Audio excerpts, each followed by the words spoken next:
Welcome. Thank you for joining, and thank you as always for being on time. We greatly appreciate that. Although we do know other people take a little longer, so we will give everybody a few more minutes to come in. While we're here, if you want to tell us where you're signing in from and if you have a connection to Charleston or the history of Charleston, we would love to hear it. So today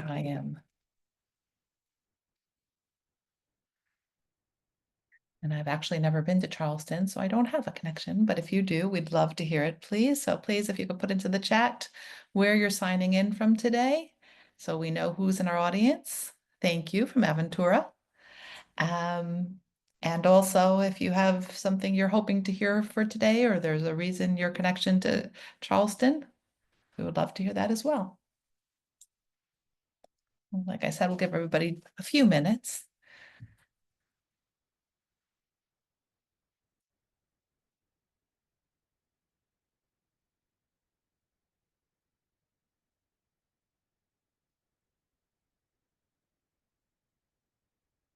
I'd love to see some new faces. Well, it's not faces, new names here today. So thank you, and some welcoming you back. So thank you for joining back. Sarasota, thank you. Oh, we have a heavy Florida constituency today. So, oh, Princeton, New Jersey. Ah, okay. So the post-colonial period, that makes sense. I'm assuming everybody can read what people are writing, so I'm not going to repeat it, but thank you, Marcia. So yeah, that'll definitely be interesting. From Richmond, Virginia. Oh, there we go. We have some interesting crossovers here. There we go. So now we have a direct descendant. Thank you. From Valley Cottage, New York. I was thinking that we would have some. Just Max, if you're here and you want to open your camera, that would be good. Thank you. Hi. Just make sure people can see you for now. So yeah, we're going to keep seeing where people are signing in from, and I'm assuming you're signing in from Charleston. Mhm. So we're going to give everybody another minute or two. But you see, did you notice the descendant? I never know how to pronounce that. Yeah, typically it's satious. Satious. Thank you. Because So I mean, I've read so many times and I've seen it so often. one of those things, yeah. These Portuguese Jewish names, the X sound is like a sh. Thank you. From Manitou. Thank you, Barbie. And there we go. We also have, and their granddaughters live in Charleston. So we have connections here. And there's like I said, a heavy Sarasota connection, but it seems like there's also a heavy Richmond connection. So Richmond, Virginia, we'll see if that plays into it. Just one more minute. Oh, thank you, John. So there are definitely some connections. So that'll be nice to revisit after the talk. But okay, so we like to respect those who are here on time. And as I always say, it's not a problem because we don't hear the door opening. We don't see people walking in front of us. It's just fine, which is one of the nice things of a webinar. So people will come in throughout. For now, thank you for those of you who are here on time. We appreciate that. And I would like to formally begin. So we are very excited to have a class that's on request, a session that's on request. We were specifically requested to speak about Charleston. Normally, I get the feel of what people are interested in. This one is particular, so thank you. And we're excited to share. Please do send in requests. We are interested in having people that speak to you and that you're interested in. So please do let us know what you'd like to be. Make sure you're on our mailing list. When I say ours, on behalf of the Jewish Unity Through Diversity Institute and on behalf of Jeannie Milgram and Reconnectar, we are excited to speak be speaking today about Sephardic Charleston, aliens and patriots in a British colony. I kind of like that name. I'm going to give a one-sentence introduction, and I'm going to ask Max afterwards to introduce yourself, if that's okay. So Max Modiano Daniel is the public historian and Jewish Heritage Collection Coordinator at the College of Charleston, where he teaches Jewish studies. And two sentences, he received his PhD in history from UCLA in 2022. And he's going to tell us more about himself better than I could. Please continue to write into the chat. I will be monitoring throughout. And I hand it over to you, Dr. Daniel. Yeah, thanks, Dora. Again, thank you everybody for being here. And to Drora and the organization for inviting me. And a little bit more about myself. Sephardic Charleston is a relatively new subject of research and interest to me. I'm really in the last 2 years since I've got this job and moved to Charleston. Although before that, at UCLA and other research and work that I do, I typically focus on 20th century Ladino-speaking Sephardic Jews from the Ottoman Empire and later from Turkey and Greece. So, still general Sephardic world, but this talk today is be looking at a very different part of that history, very different part of that diaspora. So, to lay out a little bit of what I'm going to talk about today is kind of introduce the Sephardic Charleston, really in the early years of the colony, of the Carolina colony, and kind of tracing step by step the development, some important figures, and framing that within a perspective that looks at the global nature, the interconnected nature of Sephardic Charleston. It was never a very large community, although relatively speaking, it was a large Jewish community, maybe no more than 500 people at its height in 1820. But the expanse that it covered and the different connections that Charleston Sephardic Jews had with other Jews around the world, with non-Jews in the colonies and in the United States once it became independent, and all the different populations that lived in the area, including Africans, both enslaved and free, Native Americans, Quakers, Catholics, Anglicans, and so on. So I'm really trying to paint a picture of an integrated and kind of fully fleshed out Sephardic Charleston. And the other thing I want to mention is that part of my job is working with the archives, the Jewish Heritage Collection at the College of Charleston, which is an immense, amazing collection of hundreds and thousands of documents dating back hundreds of years, kind of cataloging not only Charleston's Jewish history, but South Carolina's Jewish history. And taking over that, I'm really indebted to Dale Rosengarten, who's the kind of spearhead and founder of this archive. So to formally begin what I want to talk about today, I'm going to begin with an anecdote about a place where I didn't expect to think about, and I didn't expect that Sephardic Charleston would come up.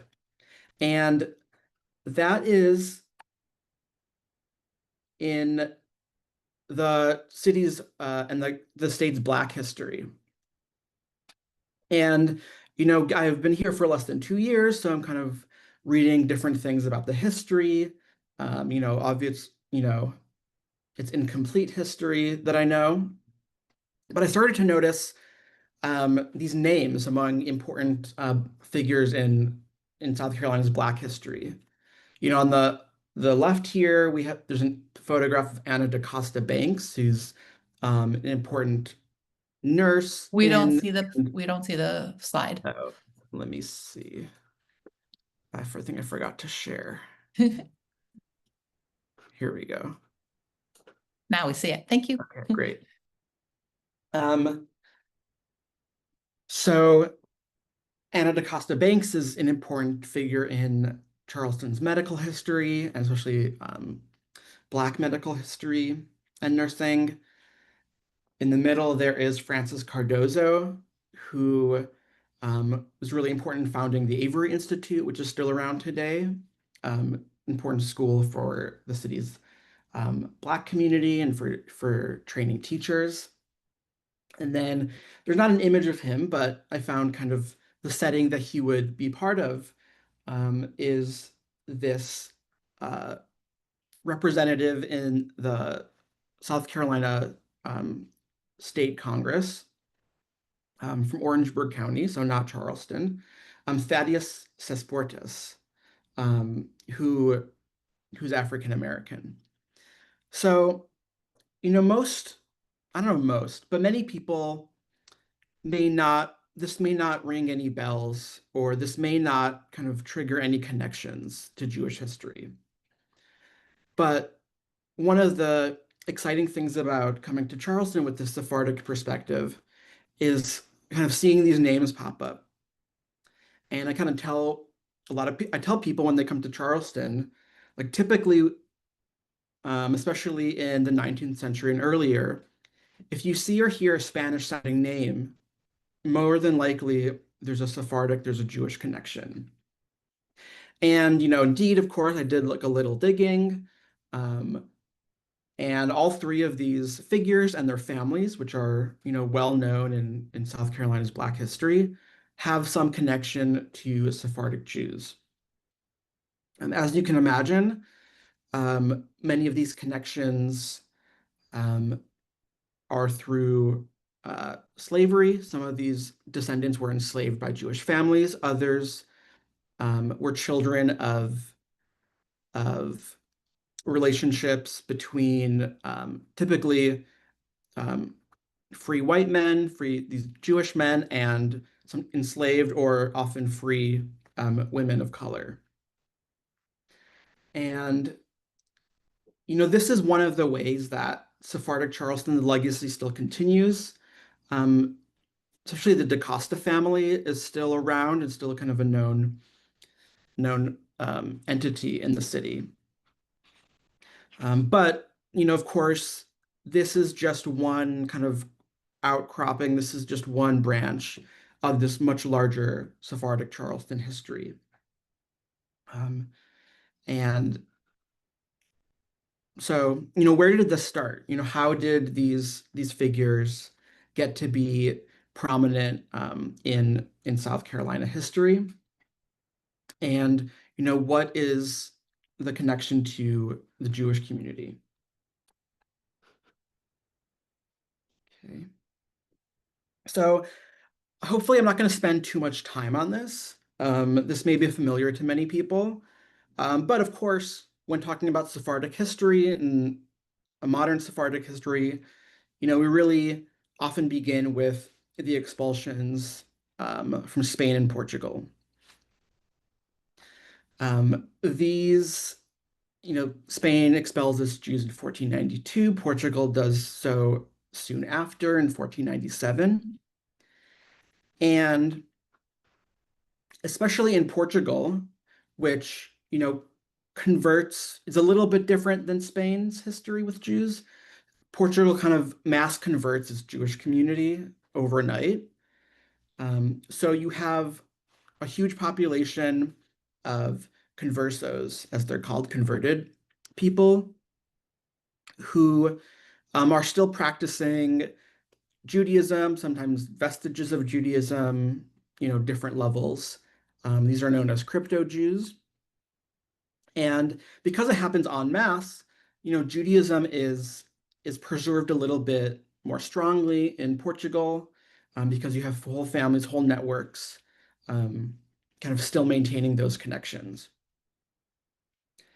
And you'll notice on this map, although it's in Spanish, that the migrations and the the diaspora from Portugal is a bit later than Spain. Um, and that's because, again, Portugal, they were allowed to be they had a little bit more flexibility with secretly practicing Judaism under the Inquisition. But that period ended around 1580, when Spain and Portugal united, and the Inquisition got much more severe in Portugal. And so you have a new wave of these crypto-Jewish, these converso exiles. And many of them fled to the Netherlands, which for a time had been part of the larger Spanish Empire. Um, but they had recently been fighting back against the Spanish and reclaiming some measure of independence. And so the Netherlands especially became a very important um, refuge for these Portuguese conversos. And again, this is around 1580, or around the early 1600s, is when we see, the Sephardic community in Amsterdam really, settle in and build its foundations. Um, and, we have whole communities of conversos kind of coming out as Jewish again.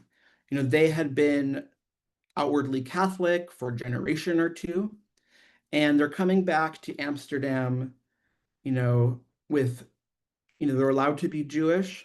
There's no Inquisition in the Netherlands, but they still have to get used to, the rules and regulations of what it means to be Jewish.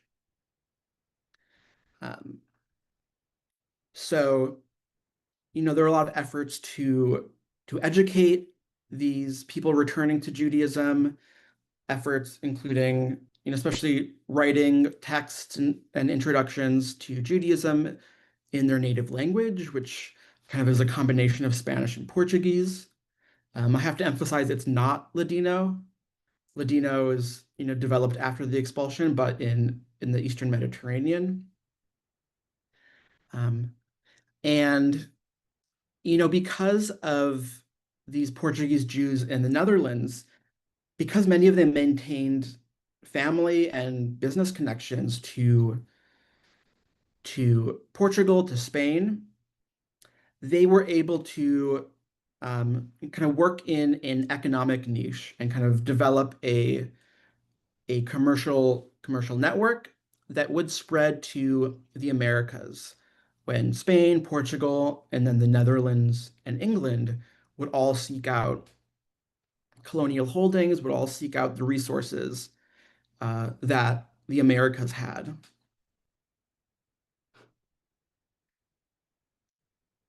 And from Amsterdam, many of these Jewish families would soon move to London. England, had expelled the Jews in 1290 and only readmitted them in the 1660s, with the help of a famous Amsterdam rabbi, Menashe ben Israel. And with the, acceptance of the Jews in England, they quickly became part of the broader British colonial project in the Americas, alongside the Dutch.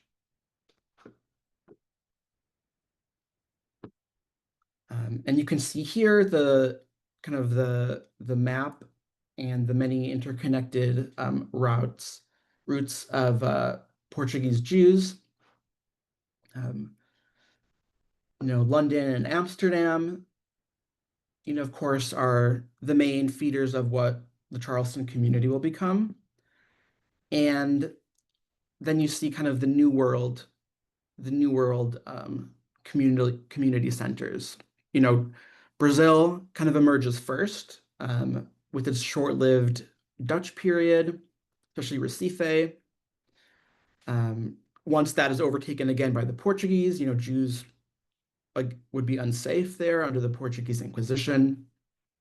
And they flee to other colonies that are more hospitable.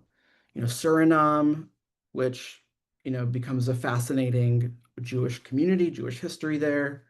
The different Dutch and British Caribbean islands, Jamaica, Barbados, St. Thomas, which are all British, Curacao, which is Dutch. And then, of course, in what would become the United States, you have New Amsterdam, Dutch, obviously, later becoming New York. And then, you know, kind of coming back to what we're here to talk about today is British Charleston, or, Charlestown, as it was known back then. So, if England is only readmitting Jews in the 1660s, why would Jews be so eager to, move to the colonies, do business there?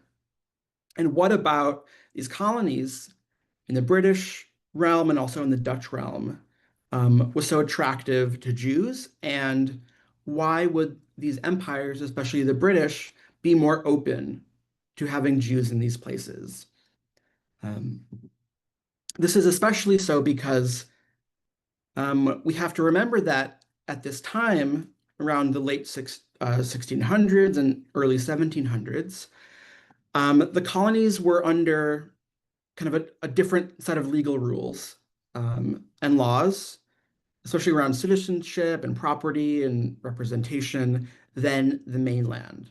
And of course, all of this is kind of the kindling for the American Revolution. There's no representation for the colonists, and they feel like they're overtaxed and limited by the monarchy. But in the mind of the British and these other and the Dutch Empire as well, uh, these Sephardic Jews are seen as, understandably anti-Spanish and anti-Catholic. There's no fear typically of Jews kind of switching to the other side because, it's illegal to be Jewish in the Spanish and Portuguese colonies. So, you have a ready ally in the Jews. Additionally, these Jews actually know a lot of languages, especially Spanish and Portuguese. And we'll see that come into play a little bit later. So they have that linguistic skill. There are many networks um, around the world, around, this early modern Jewish community. That's very valuable for these empires and their economic goals. Um, Jews are very much seen as merchants, and in the popular mind, Jew equals merchant. Um, and that's a common trope throughout European history back to the medieval era. But in this case, it allows the Jews to settle with a little bit more assurance in the New World because their identity as a merchant is actually valued in the colonies, whereas before in medieval Christendom, that was really seen as dirty work, like banking. This was dirty work that, we're going to give to the Jews. But with early modernity and this kind of expanding global economy, you need merchants, you need people to lend credit for these risky ventures across the Atlantic. You need people with connections, you need people with multiple language skills, and Jews fit perfectly for there. Additionally, in the world of the colonies, Jews are not Native Americans, they are not African, and they are not Catholic. And all of these identities are more stigmatized for the European settlers, the colonists in the Americas. And so Jews fall on, most of the time, not always, on the kind of more beneficial side, the more privileged side of colonial society. Now, that doesn't mean there isn't an anti-Semitism, doesn't mean that Jews have full equal rights, like Christian, especially Anglican settlers. But it means that in the mindset, in the colonial mindset, Jews are pretty much in the category of dissenting Protestants. They kind of fall into that category. And we kind of see that very, very early on in this conception of what the Carolina colony would be, which at this time includes both North and South Carolina and part of Georgia today.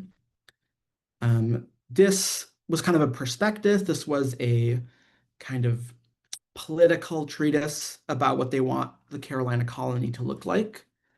Like a couple years before Charleston itself was founded as a city. And, it mentions Jews in particular, which is very unique for kind of political documents at this time.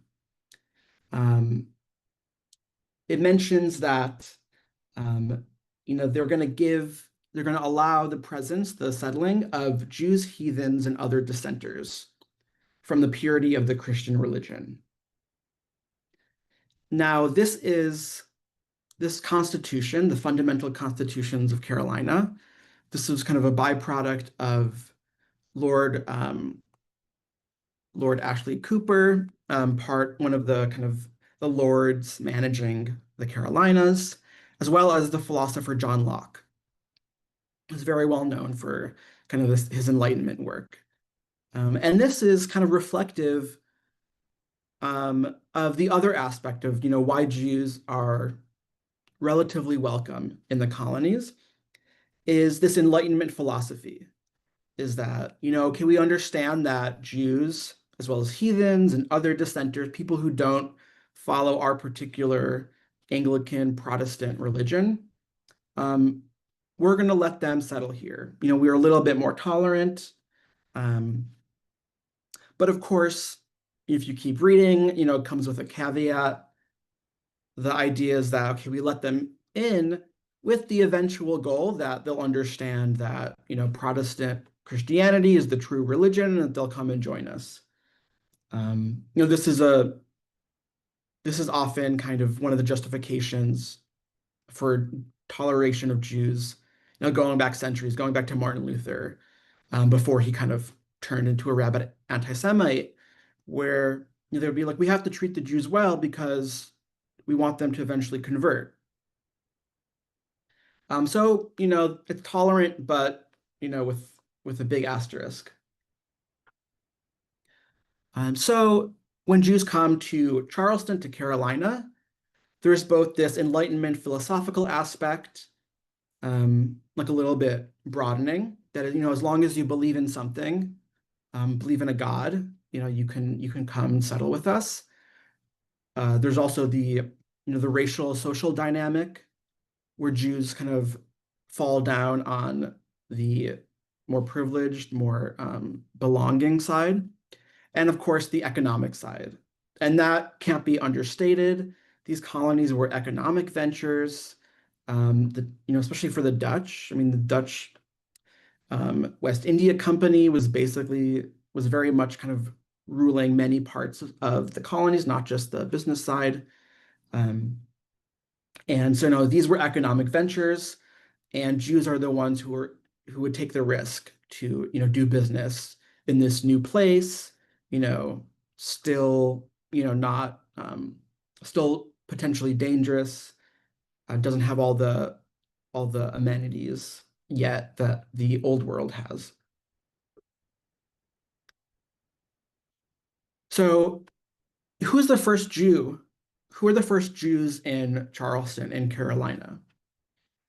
The very first kind of reference is unnamed, but we find this from the memoirs, the writings of an early governor of the Carolinas, where he's talking about his dealings with the Native Americans. And this was always a concern for these early colonists. There are many different tribes, many different nations, many different alliances with the different tribes and different empires. So, the Native Americans were part of this, broader political, diplomatic, and military sphere that was happening at the time. And, it mentions that they came across these enslaved Native Americans coming from Spanish Florida, and that this guy, John Archdale, had a Jew with him as the interpreter, as a Spanish interpreter for these Native Americans. Um, and this is not an accident that the first Jews would be Sephardic, because they would have these language skills that would be very useful for dealing with the Spanish colonies just a bit south of them. And it's also these Native Americans, they wind up being set free because they are Christian. But you have early on Jews as part of this broader project. Um, in this case, kind of a diplomatic military kind of assistantship, but they're mentioned as part of this broader effort. The first kind of Jewish citizen, so to speak, of the Carolinas, and really one of the first in what would become the United States, is Simon Valentine, as well as a few other Jews, including Jacob Mendez, somebody named Avila, and then another unnamed Jew. But as early as 1696, 1695, we have this alien of the Jewish nation, is what they referred to him coming from, even though he was born in England, being naturalized in Carolina. And this was part of a bigger naturalization kind of moment where a lot of Huguenots were also naturalized. Huguenots are French Protestants that were persecuted, by Catholic France. And the Huguenot population, which has a long history in South Carolina, has a very parallel history to Jewish South Carolina, in that these are seen as both victims of Catholicism and therefore natural allies for the British Protestants. Let's see. And before I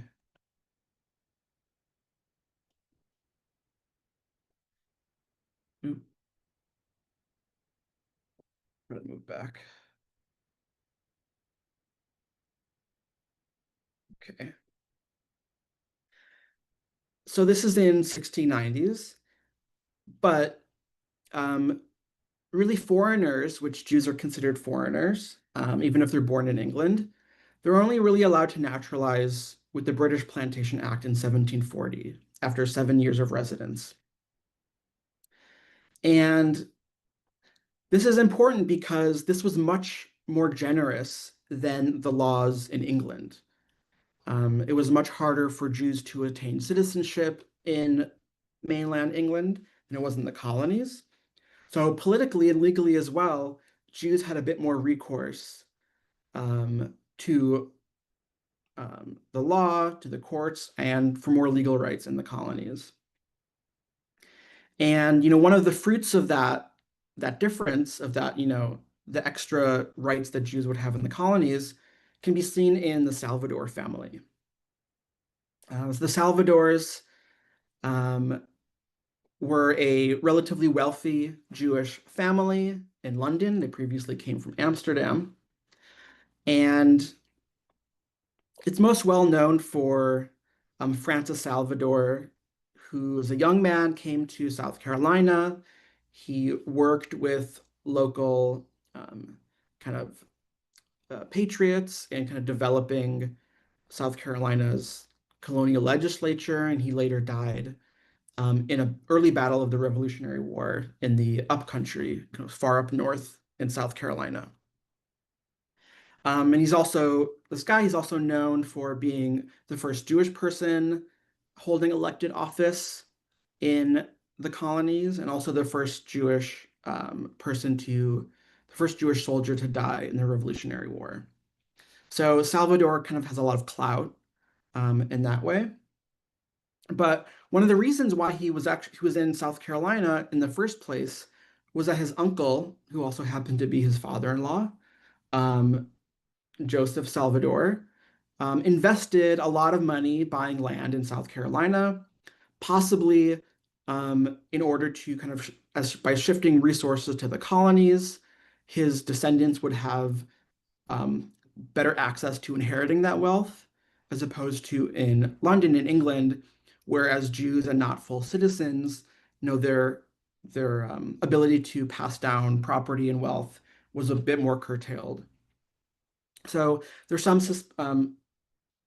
we suspect that the Salvador family invested heavily in the colonies because they saw as a better way to retain and pass down their wealth. And as you can see from this grant of arms to the Salvador family that we actually have in Charleston, it's a really amazing document. That this was an Oh, elite. again, we don't see it, sorry. Oh,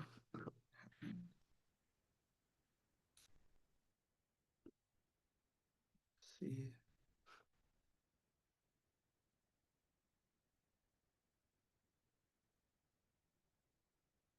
Are you able to see it now? No, that's weird. How come we can't see it now? We did before.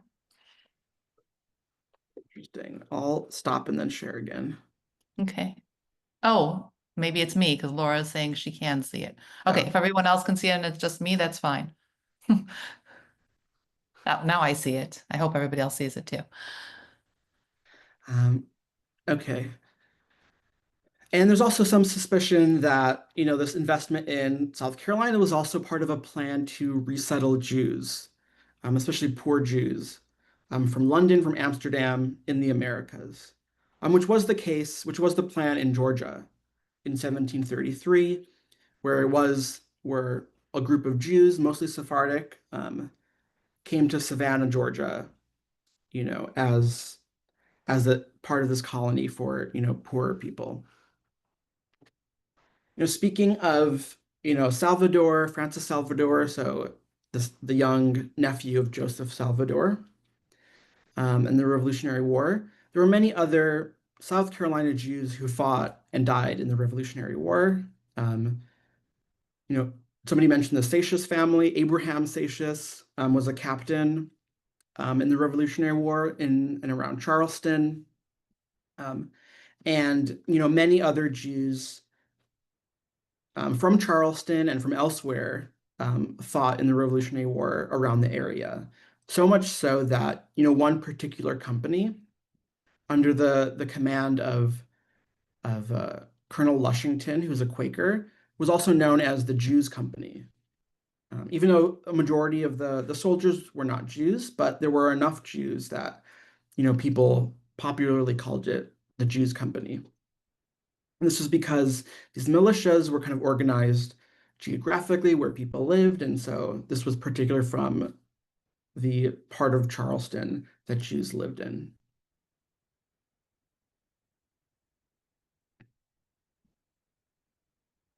So moving on to a few specific families from Sephardic Charleston.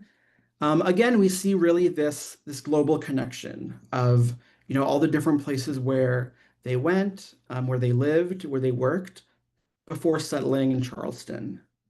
And this doesn't even the families I'm going to cover don't even address the families that lived in Charleston for a little bit on their way from or to other places. We know much more about the families that settled and died in Charleston because of cemetery records, because of congregational records that record that.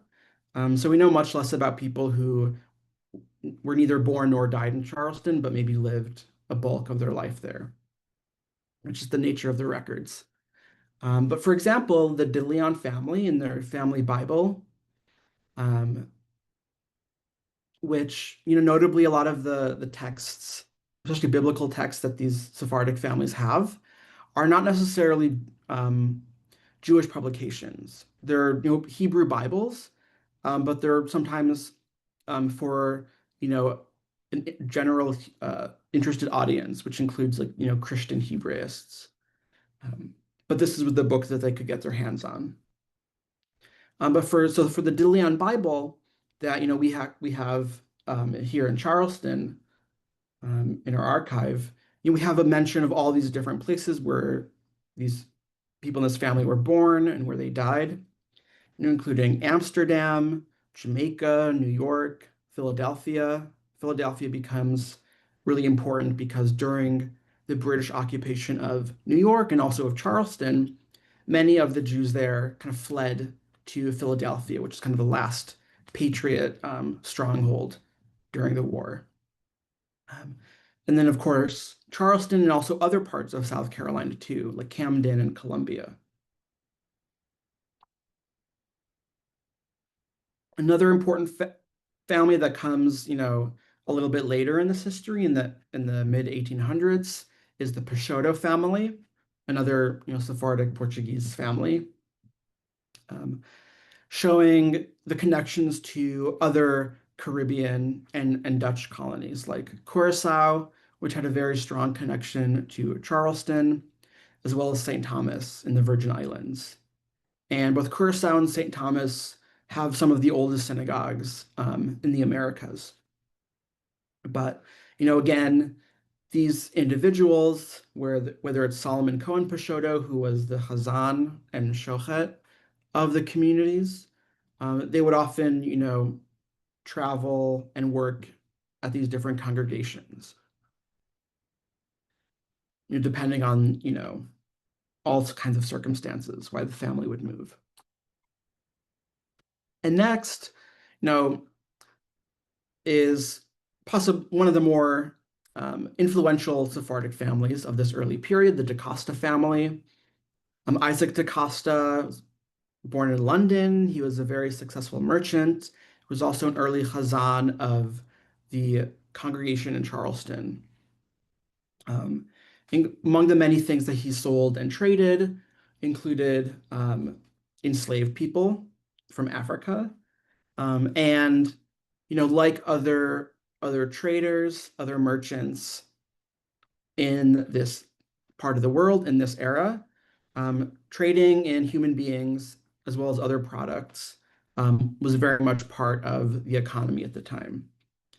He wasn't the largest slave trader by any means. This is probably this advertisement is probably the biggest shipment that he dealt with.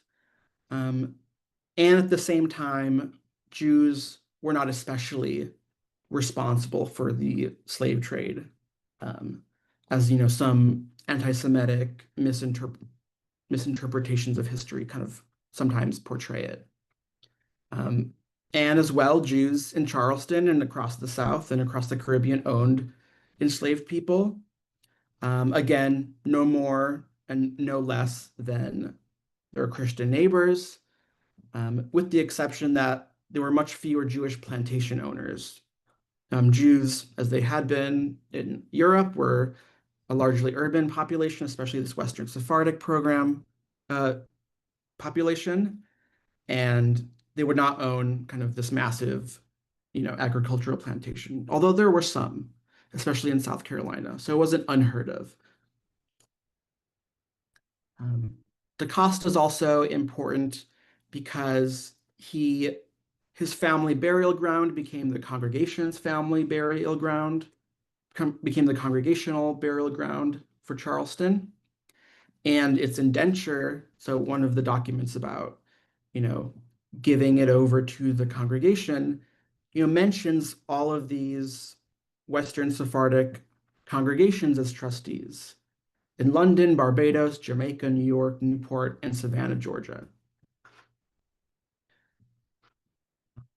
In addition, another item kind of showing these many connections are these marriage announcements in the local press, kind of showing these different Sephardic families from Charleston and from other places getting married. So you see this kind of connection develop.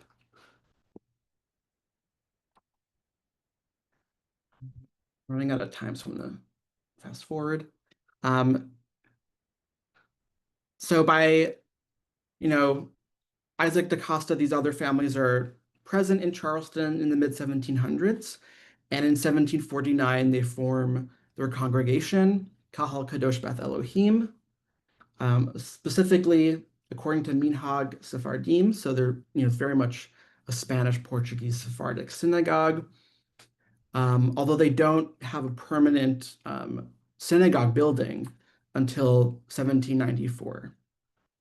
And we still have, this is at the synagogue today, some of the original cornerstones, including Isaac da Costa Jr., so we heard it from before, Mordecai Ottolenghi, which interestingly, he's also known as Mark Tongues. So if anybody, knows a bit of Romance language, Ottolenghi, lengua, kind of is a rough translation of tongues. So this guy kind of anglicized his name. And other figures, including somebody from Amsterdam. So again, these global communities, these Western Sephardic communities, donated and helped establish this Charleston synagogue. And you'll see here in these kind of side-by-side images, the Charleston synagogue, which this version doesn't exist anymore. It was destroyed by fire, but it very much was built in the same architectural style and mimicked very much after the synagogues in London and Amsterdam, kind of the mother congregation. And all the other early Sephardic synagogues look very much the same. Let's see. And then we can also learn a little bit about Sephardic Charleston by the books that they took with them,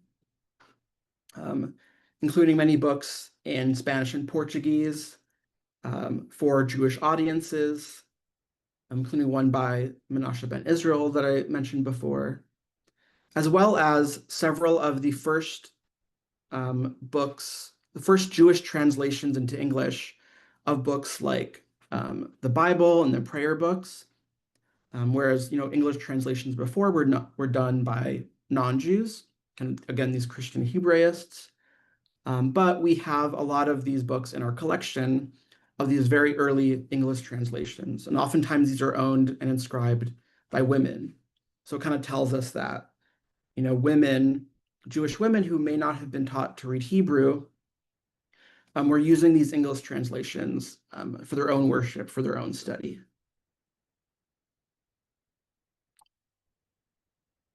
Let's see.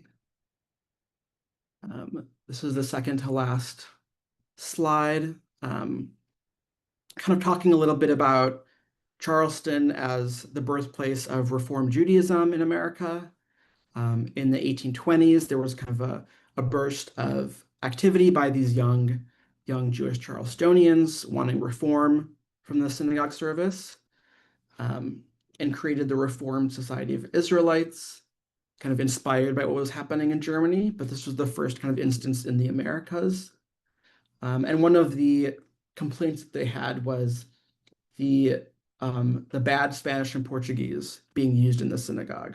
In addition to too much Hebrew, in addition to long services, they wanted prayers in English that they could understand. They wanted more kind of explanation. And they would go on to develop their own liturgy. This is a prayer book written by transcribed by one of the leaders, Isaac Harvey, who his own family traces back to North Africa. He wrote this for his sister. And you can see this is Ne'ilah, like the closing prayer for Yom Kippur, but it's spelled Ne'ingla.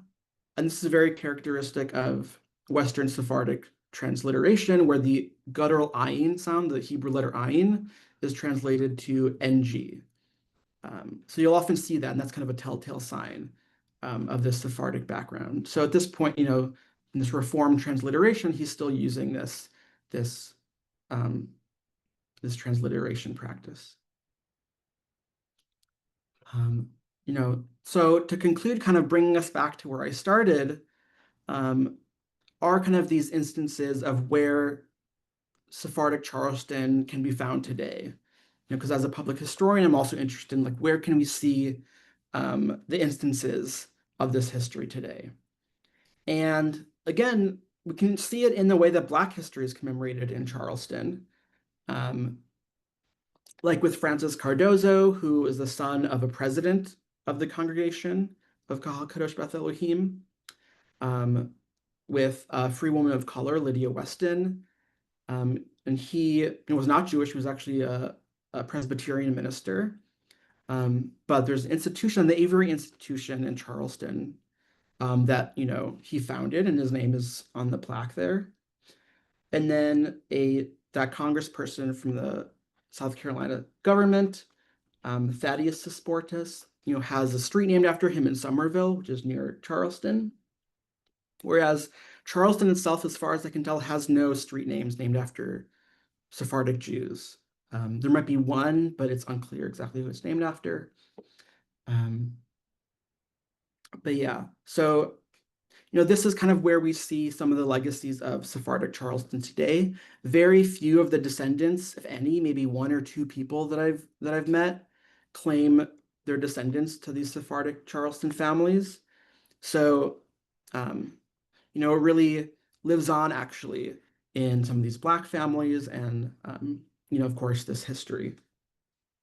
And there's a lot more to talk about, but I want to give time for questions and, eager to hear your thoughts and responses. So thank Actually, you. that just led into one of the responses. First of all, thank you so much there. And it sounds like there's so much more. And the people who are writing in about how rich the archives are there, that's also an important thing. And thank you for looking through them to help bring them to us. So thank you for that. And when you said there aren't too many people descended, the Moses Levy family, we have one of their descendants here. So, and he said that much was written about them. I'm assuming you know them, or you've heard of them. And he also continues that your library put out a series on small town South Carolina Jewish merchants. And so appreciate that. So you got some good positive feedback. Please do send in questions or comments. Another comment was when you, I forgot the first name of the person. It must have been something like Ocho tongues. What was It's so? autolingual. Yeah, I'm not going to try to pronounce that last name. Sorry, but An Italian Jewish name. somebody wrote in here. It was 8 tongues. It should have been Like translated. ocho, yeah.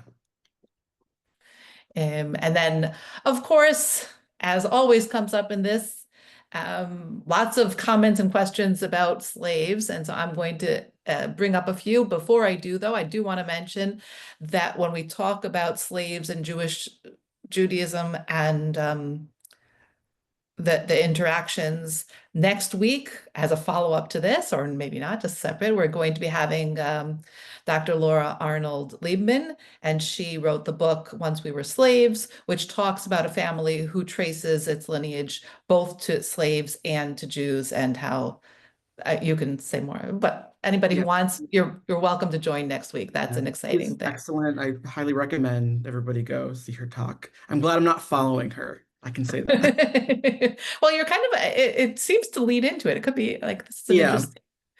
interesting. So let's get into some of I'm okay being the opening act.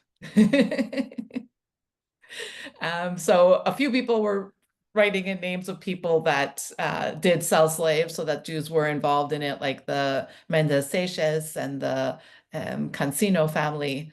So that's just putting it out there. But then the question becomes, if you've seen paperwork on what the rabbi sermons, how did they treat slavery? Was it just accepted as part of the Jewish right to do this? Yeah. Did rabbis ignore the issue, or that type of a thing? Yeah. So I can't say specifically about Sephardic rabbis. Okay. Again, this is like a minutia thing. There weren't many ordained rabbis serving in American congregations at this time.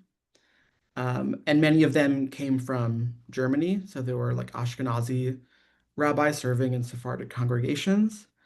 But so by and large, rabbis we don't have any record of early American rabbis commenting on slavery, with the exception of, around the start of the Civil War. And these are not Sephardic rabbis. So I can't speak specifically about Sephardic rabbis in the United States. Um, but from what I've read about Jews in the Caribbean, um, and slavery there, and Ashkenazi rabbis in the US, for the most part, they um, they kind of went along with the local custom, kind of this person go with the local flow. Um, if they had anything to say about it, it was that, it's meant slavery is in the Bible, but, you know, large like chattel slavery, treating them as property, mistreating them, and, other things like that are prohibited. So if there was anything, and this mimics a lot of Christian commentary on slavery, is that, it's allowed, but you have to be nice to your slaves. Um, there were very, very few like outright abolitionist rabbis in America. Thank you. Somebody's asking about William Billy Simons, Yes. aka Old Billy, that he's one of the earliest Jews of African affinity we have documented.